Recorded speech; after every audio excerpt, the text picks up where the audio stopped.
All right, so this is John Delarmo doing my micro-peer teaching lesson, and here we go. So we're going to be looking at finding trig functions for any right angle, or right triangle, excuse me. And so here we got our little right triangle, and we got all the different trig functions: sine, cosine, tangent, cotangent, cosecant, stuff like that. All right, so our lesson goals for today are going to be identify the components of the unit circle, evaluate the three main trig functions, and then we're going to understand how they relate to every triangle. Here's kind of the Common Core state standards that we have. Again, we'll be in higher mathematics courses looking in the trigonometric functions set. So again, looking at unit circle and then using those to derive relationships and stuff like that. All right, so a quick review with the unit circle. So here we got our unit circle. And remember, we got our radius of 1, and gives us some angle. And then that line coming out from the center of the circle hits at a point, and we usually define that point as given some x and y coordinate, x being the horizontal and the y being the vertical. And we've called that the cosine and sine relationship of that point. So looking at scale triangles now, we'll start with our unit circle. Right, and let's say we scale that up and we double everything in size. So now our side, instead of just being x and y, is now 2x and 2y. And that hypotenuse goes from 1 to 2. So before, in our unit circle, the little one on the left, we had our sine of the angle was y. Now if we scale the triangle up, you might suppose that the new sine of this bigger triangle would be 2y. But that, unfortunately, isn't the case.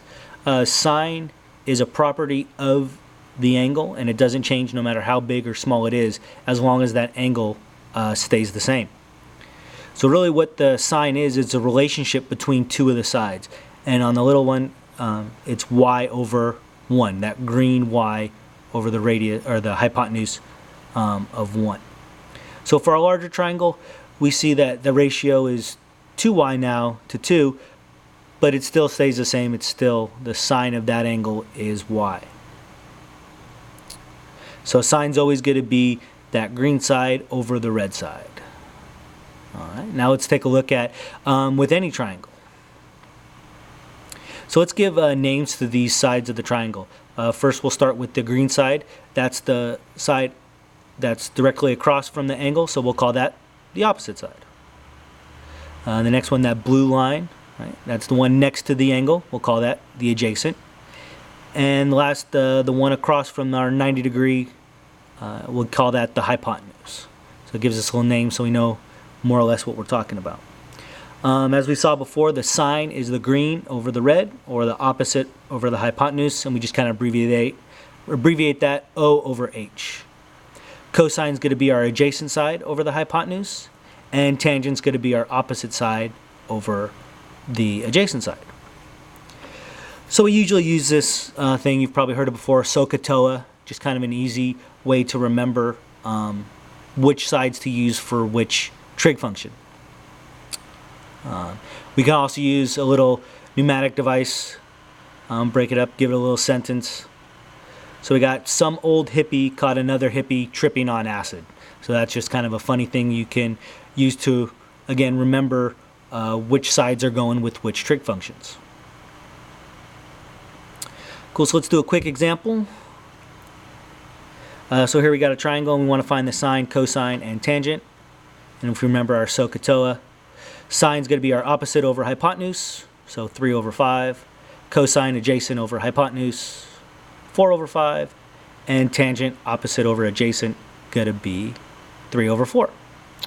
And there's our answer. So pretty easy, just as long as you keep which sides are which and remember the little thing, should have no problems. All right.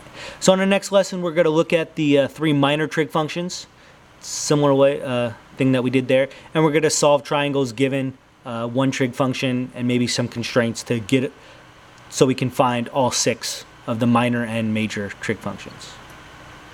And last, we'll do some identities and see how we can relate all these trig functions together. All right, that's it. Thanks for watching. Bye.